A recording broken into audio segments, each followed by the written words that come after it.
კიევი ვაშინგტონის წინადადებას იღებს 30 დღით ცეცხლის დაუყოვნებლივ შეწყვეტის შესახებ, თუ რუსეთი ასევე დაეთანხმება ამ წინადადებას. რუსეთთან მოლაპარაკებებს აზრი არ აქვს 30 დღიან ზავს სწორედ რუსეთი დაარღვევს, ის არანაირ დათმობაზე არ წავა. აცხადებს ისტორიკოსი ოთარ მაღლაკელიძე, რომელიც ამასთანავე ამერიკის პრეზიდენტის პოლიტიკურ განწყობებზე საუბრობს და ამბობს, რომ მისი ხედვები სრულიად არაპროგნოზირებადია. მომენტად ძალიან ძნელია, ძალიან მაღალი კვალიფიციური პოლიტიკური ანალიზის მქონე ადამიანებსაც კი უჭირთ, იმიტომ რომ ადამიანი, რომელიც ამერიკის პრეზიდენტი გახდა, სრულიად არაპროგნოზირებადია, იმიტომ რომ დღეს ერთს ამბობს, სხვა მეორეს. ახლა გუშინ იყო უკრაინისა და ამერიკის მოლაპარაკებები, იქედან უკვე სხვა განწყობები გამოვიდა, თუმცა დღესდილით წავიკითხე, რომ რუსეთის ერთ-ერთი მაღალჩინოსანი აცხადებს, რომ მხოლოდ რუსეთის წინადადებებით შეიძლება იყოს განხილული სამშვიდობო პროცესი. ეს მოსალოდნელიც იყო, უბრალოდ თავის ამომრჩევლების წინაშე ალბათ იმ დაპირებების შესრულების ილუზიას ქმნის ამერიკის პრეზიდენტი. საბოლოო ჯამში მე მაინც იმედიანად ვარ განწყობილი, რომ დარწმუნდება ამერიკის პრეზიდენტიც იმაში, რომ რუსეთთან არანაირ მოლაპარაკებებს აზრი არ აქვს. 30 დღიან ზავსაც რუსეთი დაარღვევს, დარწმუნებული ვარ 100%. იმიტომ რომ დღევანდელი განცხადება რუსეთის საგარეო საქმეთა სამინისტროს წარმომადგენელი იყო თუ აბსოლუტური მოუკარიოთ თვალი, რომ მხოლოდ რუსეთის პირობებით შეიძლება ილაპარაკონ, ეს ნიშნავს იმას, რომ არანაირ დათმობაზე რუსეთი არ წავა. კომპრომისი იმათ არიციან რა არის, ერთადერთი რამე ესმის ძალა.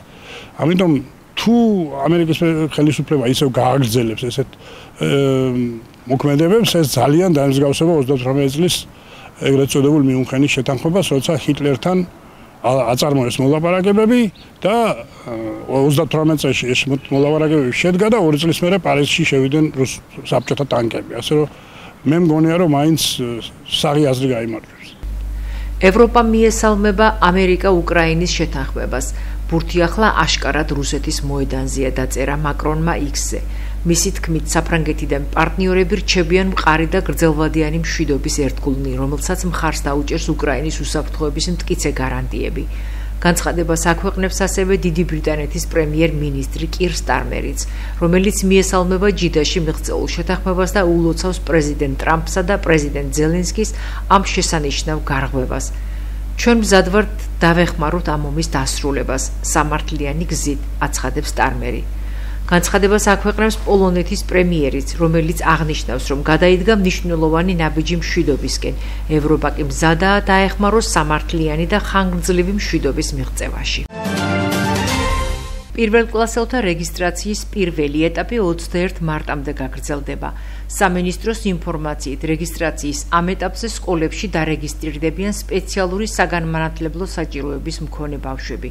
მშობლებმა განცხადებით უნდა მიმართონ სასურველ საჯარო სკოლას. ადმინისტრაცია ბავშვს განათლების მართვის საინფორმაციო სისტემაში დაარეგისტრირებს. დადასტურების მიზნით მშობელი სკოლაში შესაბამის მიმართვის ფორმას ავსებს, რის შემდეგაც მულტიდისციპლინური გუნდის მიერ ბავშვის შეფასება და საჭიროების დადგენა მოხდება.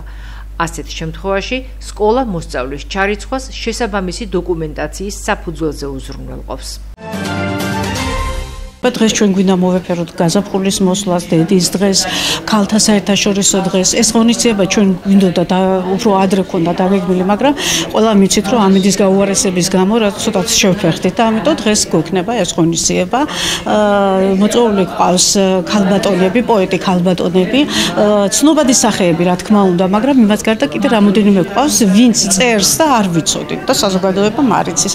ამიტომ ამ ქალბატონების გამოჩენა გვინდა. ზესტაფონის საქალაქო ბიბლიოთეკა დღეს ატარებს ღონისძიებას მიძღვნილს 8 მარტის დღესასწაულებისადმი და მოწვეული ყავს ზესტაფონელი პოეტები. ჩვენთვის ცნობილი ადამიანები თამარ გველესიანი, ნინო გაგოშიძე, ქალბატონი ნანა ჩიტორელიძე და ორი ახალბედა პოეტი, რომელიც გვინდა მსმენელს გავაცნოთ. აი ესეთი პოეტები არიან, რომლებიც მხოლოდ თავისთვის წერენ და საზოგადოებას არ უმხელენ და ჩვენ ახლა საიდუმლოს გავამხელთ და გავაცნობთ მათ შემოქმედებას მსმენელს. დღეს ქალბატონებთან შეხვედრას აწყობს ჩვენი ბიბლიოთეკების გაერთიანება. და მივიღეს მოგზალებული მოპატიჟება, ჩემი ნამდვილად მოგზალებული პოეზიით ვაპირებ რამდენიმე ლექსის საკითხვას და უფრო მეტად მაქვს მოლოდინი გავიცნო ის ახალგაზრდები, რომლებიც ახალ სიტყვას იტყვიან. პოეზიაშიც და ალბათ ჩვენი ქალაქის ისტორიაში წარმატებებს უსურვებ თითოეულ მათგანს. სასიამოვნო განწყობა გვაქვს ამ ეტაპისთვის და დარწმუნებული ვარ ყველაფერი კარგად ჩაგვიდგება. ჩვენთვის ძალიან ამაღელვებელი არის დღევანდელი დღე ეს ფაქტი. პირველ რიგში მინდა მიულოცო თითოეულ ქალბატონს გაზაფხულის მობრძანება, მინდა რომ გაზაფხულით ლამაზები და მშვენიერები ყოფილიყვნენ. და ძალიან ბედნიერი ვარ დღეს, ჩემთვის არასდროს არ ყოფილა პრიორიტეტი რომ ფართო საზოგადოებისთვის გამეცნო ჩემი თავი და ვფიქრობ რომ რაღაც დოზით ვაშავებდი ჩემ თავთან და აწი შევეცდები რომ უფრო ფართო წავდგე საზოგადოების წინაშე. რა თქმა უნდა, მადლობას მოვუხდი ზესტაფონის ცენტრალურ ბიბლიოთეკას. 8 წლის ნუკი ხუსკივაძე იმერეთის ჩემპიონია ჭადრაკში. შვეიცარიული სისტემით გამართულ ასპარეზობაზე, რომელიც 9 ტურისგან შედგებოდა, ზესტაფონელმა პატარა მოჭადრაკემ 7.5 ქულის დაგროვება შეძლო და თავის ასაკში პირველობა არავის დაუთმო. ამ გამარჯვებამ ნუკის ქვეყნის ჩემპიონატის უმაღლესი ლიგის საგზურიც მოუტანა. იმერეთის ჩემპიონატზე გახდი ჩემპიონი. მანამდე ვიყავი ბათუმში, ავიღე მეორე ადგილი. გვარს ძალიან ჭადრაკის თამაში. ჩემ მასწავლებელთან ერთად და დაშვეთამაშები. ნუკისთან ერთად ასპარეზობდა მისი დაც 11 წლის მარიამ ხუსკივაძე, რომელმაც მეოთხე ადგილის დაკავება შეძლო და უმაღლესი ლიგის საგზურიც მოიპოვა. მე ვიყავი იმერეთის ჩემპიონატზე და მეოთხე ადგილზე გავედი. სამილში ვერ გავედი, მაგრამ საგზური მოვიპარო საქართველოში. და სხვა ტურნირებზეც მიმიღია მონაწილეობა, მარტო იმერეთის ჩემპიონატზე არ ყოფილა. საკვალიფიკაციო ტურნირზეც გავედი პირველ ადგილზე, მეხუთე თანხში და უთანი გოებშიც გავედი მესამე ადგილზე. ნუკი და მარიამი ზესტაფონის საჭადრაკო სკოლაში ვარჯიშობენ, მათ დაოსტატებაზე გიორგი ჭანტურიძე ზრუნავს. ნუკი არის ძალიან ნიჭიერი, შრომის მოყვარე და მიზან დასახული. ამდენხანს მისთვის ყაიმი იყო მიუღებელი, მაგრამ როგორც იქნა ჩვენ მივახციეთ იმას, რომ ყაიმი ნახევარი ქულა არის, ეს იყო ჩვენი ძირითადი, ესე იგი, რაზეც მუშაობდით და რომ პირველი ყაიმი დააფიქსირა ამ შეჯიბრებაში. ნუ ახლა წაგებით წაუგია, მაგრამ აი ყაიმზე იყო კატეგორიულად წინააღმდეგი. და სწორედ ამ ნახევარმა ქულამ მოუტანა ჩემპიონობა. მოიპოვეს უმაღლესი ლიგის საგზური, უმაღლესი ლიგა გაიმართება ბათუმში 5 მაისიდან. და ველოდებით რომ გავხდეთ საქართველოს ჩემპიონი. ნუკისთან ერთად მარიამი